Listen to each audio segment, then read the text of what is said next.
আসসালামু আলাইকুম ওয়া রাহমাতুল্লাহ। জান্নাত সৎ মানুষের জন্য আল্লাহর চিরন্তন উপহার। আপনি নিজেকে কি কখনো একটি প্রশ্ন করেছেন? আমি যদি জীবনে আল্লাহর পথে চলি, সৎ থাকি, সত্য বলি, নামাজ পড়ি ও হারাম থেকে বাঁচি, তাহলে এর আসল পুরস্কার কি?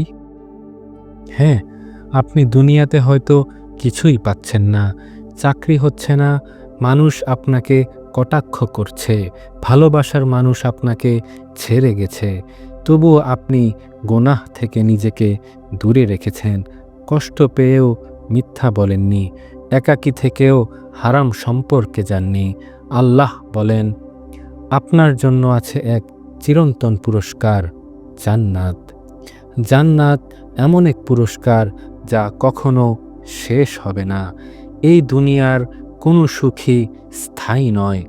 বড় বাড়ি একদিন ছোট মনে হয়, নতুন জামা একদিন পুরনো হয়ে যায়, মানুষের ভালোবাসা একদিন বদলে যায়, কিন্তু জান্নাত সেটি এক অবিনাশী সুখের স্থান, যেখানে ক্লান্তি নেই, দুঃখ নেই, ভয় নেই। আল্লাহ বলেন, যারা ঈমান এনেছে ও সৎ কাজ করেছে তাদের জন্য আছে এমন জান্নাত যার নিচে নদী প্রবাহিত, তারা সেখানে চিরকাল থাকবে, এটাই তাদের সবচেয়ে বড় সফলতা। সূরা বুরুজ। জান্নাত শুধুই ফুল ফল নয়, বরং তা অন্তরের এক পরিপূর্ণ প্রশান্তি। আপনি কি কখনো এমন অনুভব করেছেন যখন আপনি অজানা কষ্টে ভেঙে পড়েছেন, তখন কেউ এসে বলেছে, ধৈর্য ধরো, একদিন সব ঠিক হয়ে যাবে? আল্লাহ জান্নাতে সেই দিনটি দিবেন যেদিন আর কোনো ধৈর্য ধরো বলার প্রয়োজন পড়বে না। সেখানে থাকবে শান্তি, নিরাপত্তা, পূর্ণ ভালোবাসা ও চিরস্থায়ী প্রশান্তি। আল্লাহ বলেন, জান্নাতে তারা বলবে, সমস্ত প্রশংসা আল্লাহর, যিনি আমাদের থেকে দুঃখ দূর করেছেন। আমাদের পালনকর্তা তো অতিশয় ক্ষমাশীল ও কৃতজ্ঞ। সূরা ফাতির। জান্নাতের জানালা দিয়ে দেখা যাবে আরাম ও অভাবহীন জীবন। আপনার কল্পনা যদি পারে এক নিখুঁত মুহূর্ত গড়তে, ধরুন যেখানে আপনি পছন্দের খাবার খাচ্ছেন, প্রিয় মানুষদের সাথে আছেন, কোনো কষ্ট নেই, নেই টাকা পয়সার চিন্তা, শরীর ও আত্মা সুস্থ ও শান্ত রয়েছে, তাহলে জেনে রাখুন জান্নাত তার থেকেও শ্রেষ্ঠ। আল্লাহ বলেন, আমি আমার বান্দাদের জন্য এমন কিছু প্রস্তুত করেছি যা কোনো চোখ দেখেনি, কোনো কান শোনেনি, এমনকি কোনো মানুষের মনেও আসেনি। যে দুনিয়ায় আপনি হারান, জান্নাতে আপনি পাবেন। এখানে আপনি যদি কাউকে হারান, জান্নাতে আপনি তাকে ফিরে পাবেন যদি সে ঈমানদার হয়ে থাকে। এখানে এই দুনিয়াতে যদি আপনি কষ্টে থাকেন, জান্নাতে আপনি শান্তিতে থাকবেন। দুনিয়াতে যদি আপনি অন্যায়ভাবে বঞ্চিত হন, জান্নাতে আল্লাহ আপনাকে সুবিচার দেবেন। নবীদেরও জান্নাতের আকাঙ্ক্ষা রয়েছে। নবী মুহাম্মদ সাল্লাল্লাহু আলাইহি ওয়াসাল্লাম, যিনি সবার চেয়ে প্রিয় ও উত্তম, তিনি রাতভর কান্না করে আল্লাহর কাছে জান্নাত চেয়েছেন।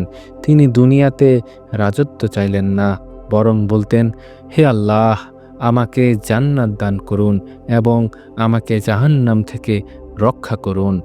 একজন নবী যদি জান্নাতের জন্য এত অধীর থাকেন, আমরা তো সাধারণ বান্দা, আমাদের কেমন আকাঙ্ক্ষা থাকা উচিত? জান্নাতের প্রতিটি ধাপে আল্লাহর সান্নিধ্য বাড়বে। জান্নাত মানে শুধু আরাম নয়, বরং জান্নাত মানে আল্লাহর কাছে আরও ফিরে যাওয়া। তার সবচেয়ে বড় পুরস্কার আল্লাহকে দেখা, এমন এক দৃশ্য যা এই পৃথিবীতে কেউ কখনো দেখেনি। সেদিন কিছু মুখমণ্ডল থাকবে উজ্জ্বল, তারা তাদের পালনকর্তার দিকে তাকিয়ে থাকবে। সূরা কিয়ামা। জান্নাতের প্রতিদান সৎকর্মের প্রতিটি ফোঁটার বিনিময়ে। আপনি হয়তো মানুষের নজরে আসেননি, কেউ আপনার সৎ কাজের প্রশংসা করেননি, কিন্তু আল্লাহ দেখেছেন। আপনি একা বসে দোয়া করছেন, আল্লাহ জানেন।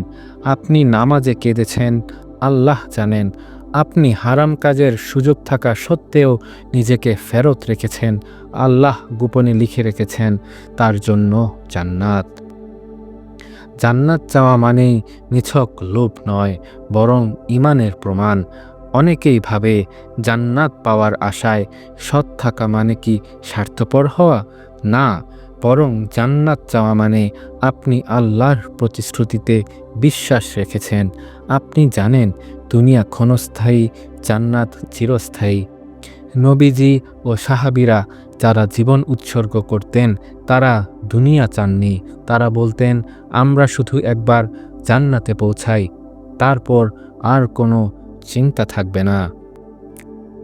আপনি যদি সত্যিকারে জান্নাত চান, তাহলে জান্নাতি জীবন আজ থেকেই শুরু করুন। জান্নাত পাওয়া মানে কেবল মৃত্যুর পর কিছু পাওয়া নয়, বরং এক আত্মিক প্রশান্তির যাত্রা শুরু করা। আল্লাহর পথে চলুন, নেককার হন, দুনিয়ার অভাব সইতে শিখুন, কারণ আপনি চিরস্থায়ী জান্নাতের অতিথি। আর যদি কেউ আপনাকে বলে, তুমি তো দুনিয়াতে কিছুই পাচ্ছ না, তখন আপনি হাসি মুখে বলুন, আমি সেই কিছু পাব যা দুনিয়ার মানুষ কল্পনাও করতে পারে না। আমি জান্নাতের অতিথি হতে চলেছি ইনশাআল্লাহ। আজকের এই ভিডিও যদি এই দর্শকদের ভালো লেগে থাকে, তাহলে প্লিজ এই ভিডিওটিতে একটি লাইক দিন, আমার চ্যানেলটি সাবস্ক্রাইব করুন এবং আপনাদের মতামত কমেন্টে জানান। আসসালামু আলাইকুম ওয়া রাহমাতুল্লাহ।